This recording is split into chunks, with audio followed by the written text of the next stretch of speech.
Not all green insects are this dangerous, unless you're vegetable king Rudolph, that is. If you've been around children anywhere in the world since 1969, you've encountered the very hungry caterpillar.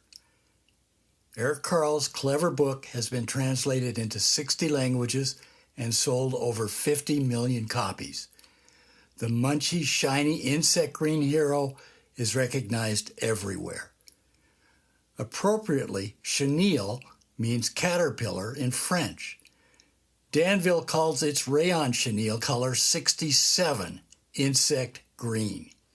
To my eyes, that particular color is better associated with insect pests than most of what trout eat. It belongs on caterpillars, maybe stink bugs, aphids, nasty beetles, bugs of that nature. Years ago, Dick Alcorn, a retired Butte guy, came into my third-floor office at the federal courthouse building in Butte. He and a friend had a long history of fishing the dozens of lakes in the Flint Creek Range near Anaconda.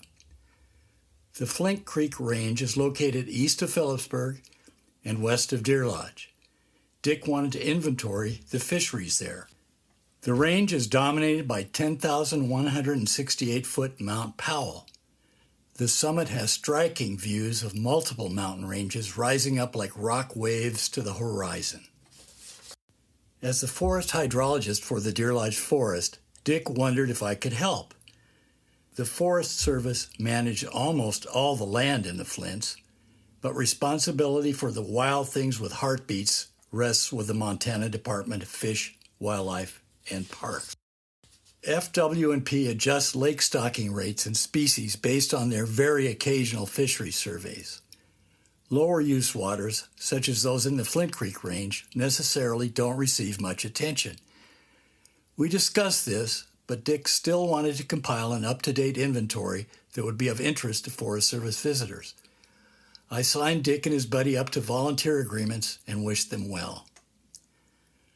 Although called lakes on your map, most of the still water in the Flints have long been harnessed by small dams. They function as small reservoirs to supply irrigation to seed potatoes, alfalfa, and native hay in the Deer Lodge Valley.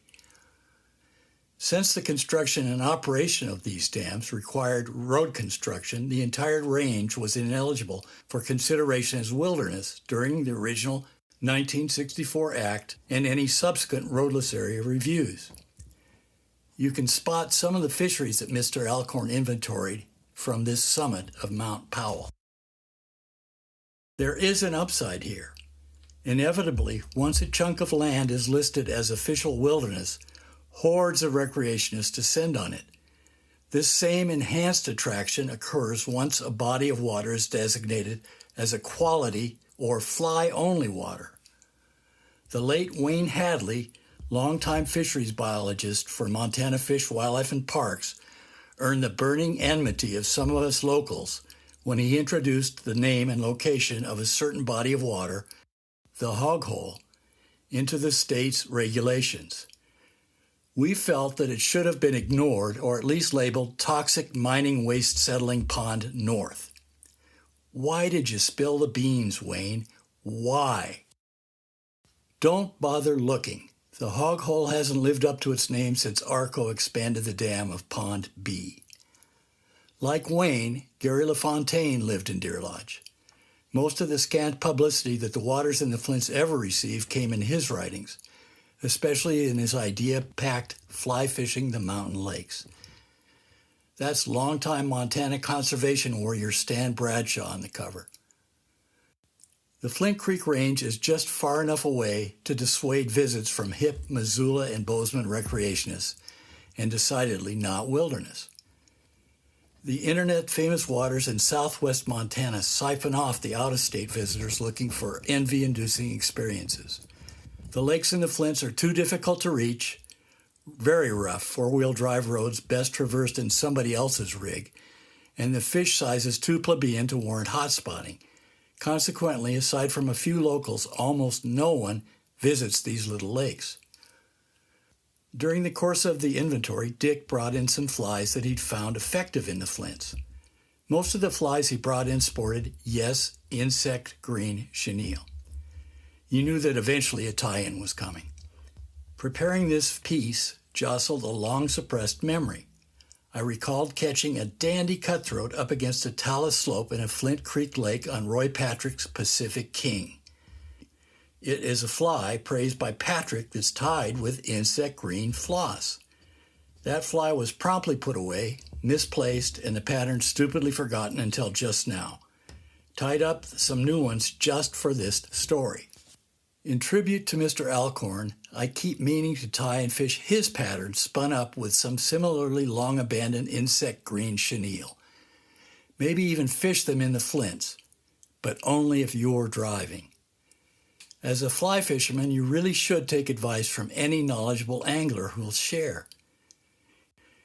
Interestingly, in fellow Montana angler David Stuver's recent book, Familiar Waters, he highly recommended a Persian wool, specifically in color 696, to imitate thin autumn damsel nymphs.